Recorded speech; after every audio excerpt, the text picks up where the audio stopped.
गरीब साध साध सब नेक हैं, आप अपनी ठोरे, जो सतलोक ले जाएंगे वो साधु कोई और। दास आपको को अपनी तरफ से बात बनाकर नहीं कह रहा, उन महापुरुषों के विचार व्यक्त कर रहा हूँ कि जिन्होंने भगवान पाया उनको उन्होंने कौन से मंत्र जाप किए, और ये 5 नाम जाप करने वाले और 3 नाम सतपुरुष अकाल मूर्त शब्द स्वरूपी राम आदि ये नाम जाप करने वाले इंजेक्शन रिएक्शन से मृत्यु और ये भूत बनकर बुक्की में प्रवेश हो गया।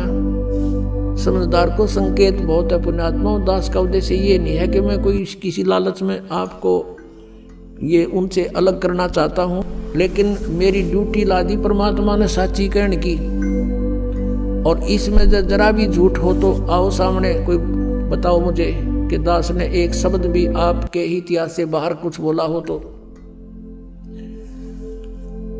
और फिर भी कोई नहीं मानता है तो उसका दुर्भाग्य ही होगा। अब क्या बताते हैं, चातुर प्राणी चोर हैं, मूड मुग्ध हैं ठोठे, संतों के नहीं काम के इनको दो गल जोट। इतने प्रमाण देखकर भी जो उनसे दूर नहीं होता, कहते हैं वो तो चातुर प्राणी है जो अपने आप को परम धनी सिद्ध करके और हजूर साहब सिद्ध कर रहे, और ये मूड इतना प्रमाण देखकर भी जो नहीं उनको त्यागता है तो मूड मुग्ध है ठोठ, वो हमारे काम के नहीं, वो उनको दो गल जोट, वो वहीं रहे, वो तो भूत बनने ही अखर में तन उन ब्रह्म माटी होनी उनकी। फिर क्या बताते हैं कि कबीर साहब की वाणी लेकर के ये अपने पंथ चलाते हैं। राधा स्वामी पंथ टोटली कबीर साहब की वाणी पर आधारित है। उनको एक शब्द मिल गया, करने नो दीदार महल में प्यारा है,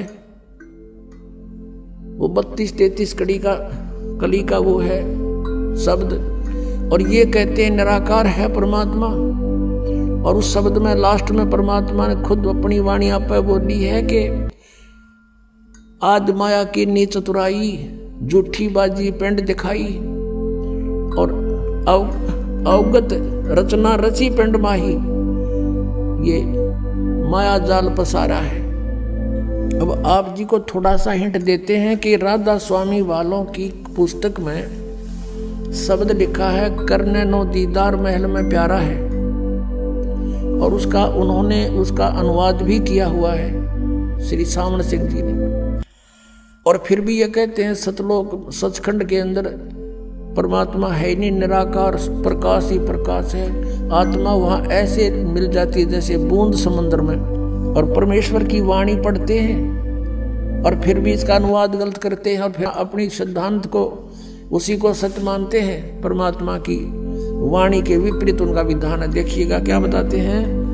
अब सब वर्णन करके ये लंबा शब्द है, अभी नहीं बताएंगे, लेकिन हम थोड़ा सा लास्ट का हिंट लेते हैं अपना आवश्यक जो विवरण है कि सतलोक में जब जीव पहुंच जाता है साधक,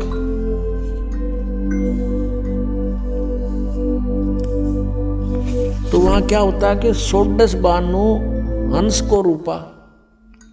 कबीर साहब तो बता रहे हैं कि जो सतलोक में 3 मंत्र का जाप करके 2 अक्षर का वो सतनाम और 1 अक्षर का आदि नाम, इस नाम का जाप करके जब साधक इस कमाई से वहां पहुंच जाता सचखंड में, वहां इस जीव का 16 सूर्यों जितना प्रकाश हो जाता इसके अपने शरीर का।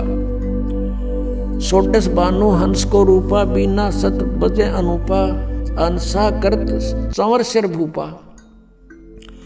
वो सतपुरुष दरबारा है। वहां जाने के बाद जीव इस आत्मा का, इस जीव का हंस रूप हो जाता है, 16 सूर्य जितना उसका रोशनी बन जाती है, और वहां भूप यानी अपने राजा अपने परमात्मा के ऊपर चंवर करता है वहां जाकर के प्राणी।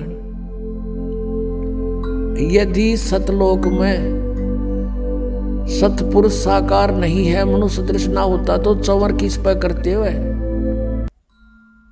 परमात्मा ने अपना भेद बता रखा है, इनका अज्ञानियों का समझ में भी ना, या वाणी भी ना समझी राधा स्वामी जी के गुरुआ ने। 16 बानु हंस को रूपा, बिना सत धुन बजे अनुपा, हंसा करत चंवर सिर भूपा। अर्थ वो सतपुरुष दरबारा है, वो सतपुरुष का दरबार है, स्थान है। कोटि भानु उदय जो हुई, यानी सतपुरुष के एक रोमकूप में करोड़ सूर्य उदय हो रहे हों। एते ही पुनचंद खलोई, इतने ही चांद चंद्रमाओं की रोशनी दोनों की मिला दे तो भी कहते हैं पुरुष रोम सम एक न हुई। सतपुरुष के एक रोमकूप के बराबर भी उनकी शोभा नहीं, इतनी करोड़ सूर्य करोड़ चंद्रमा की। ऐसा पुरुष दिदारा है, ऐसा दर्शन है उस परमात्मा का। अब क्या बताते हैं, काया भेद किया निर्वारा, ये सब रचना पिंड मंझारा, और माया अवगत जाल पसारा, सो कारीगर भारा है। इस काल ने अपनी माया, इस दुर्गा के द्वारा, अपनी पत्नी दुर्गा के माध्यम से सचखंड सतलोक की एक डुप्लीकेट प्रतिबिंब नकल यहाँ इसने ब्रह्मलोक में बनवा रखी है। वहाँ नकली सतलोक, नकली अलखलोक, नकली अगमलोक और नकली अनामी अकय लोक बनवा रखा है इसने। तो यहाँ प्रमाण देते हैं कि आद माया की नी चतुराई और झूठी बाजी पिंड दिखाई। ये पिंड कहो, अंड कहो, अंड कहो, इसको किसी एक ब्रह्मांड का अंड आकार है, अंडे जैसा। और इस पिंड शरीर के अंदर कमल बने हुए हैं, हमारे सारे कमल। उन कमलों में, इस पूरे ब्रह्मांड में जहां जहां जो गतिविधि हो रही है इसमें विजिबल होती है। साधक के जब ये कमल खिल जाते हैं, मूल कमल, स्वाद चक्र, नाभि कमल, हृदय कमल, कंठ कमल, त्रिकुटी कमल और ये सारे सहस्रार कमल। और कहते हैं जैसे टेलीविजन में जहाँ भी प्रोग्राम चल रहा है उस टीवी के उस चैनल पर वहाँ का प्रोग्राम यहाँ टीवी में देख सकते हैं। ऐसे ही शरीर के अंदर इस ब्रह्मांड की जो भी है ब्रह्मांड का वो देख सकते हैं। ये धुन सुनते हैं, इस पिंड में, शरीर में धुन सुनो। और परमात्मा कहते हैं इस अंड और पिंड के पार स्वदेश हमारा है। हमारा सतलोक तो सचखंड तो इस पिंड और अंड से पार है। तो वह धुन इसमें कैसे सुनेगी? इसमें जो भी सुन रही है सब काल की धुन सुन रही है, नकली सतलोक की, नकली सचखंड की, और वो सुगंध उठ रही है नकली इनकी यहाँ की। जैसे आदरणीय गरीबदास साहब ने कहा है कोई परले पार का जो भेद कहे जनकार का, उस असली धुन का कोई भेद बतानिया है यहाँ पर। उस परले पार कोई पहुंचा है, ये सतनाम मना समझ में रहे इनके।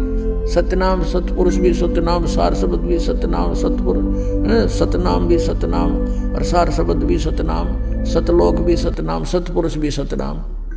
क्या इन्होंने परमात्मा पहचाना? कहते सतपुरुष जिन जानिया सतगुरु जा का नाम। तो ये सतगुरु भी कोई नहीं, उन्हें सतपुरुष जाना ही नहीं। ये निराकार बताओ, और परमात्मा कहते हैं वह साकार है। अब क्या बताते हैं, शब्द विहंगम चाल हमारी, और कहे कबीर सतगुरु दी तारी, खुले कपाट शब्द जनकारी। पिंड और अंड के पार स्वदेश हमारा है। इस पिंड और ये ब्रह्मांड, इससे पार है हमारा सचखंड। और ये न्यू कहे हुआ परमात्मा है कोई नहीं। ये धुन सुनो, इसमें ये काल की धुन है सारी।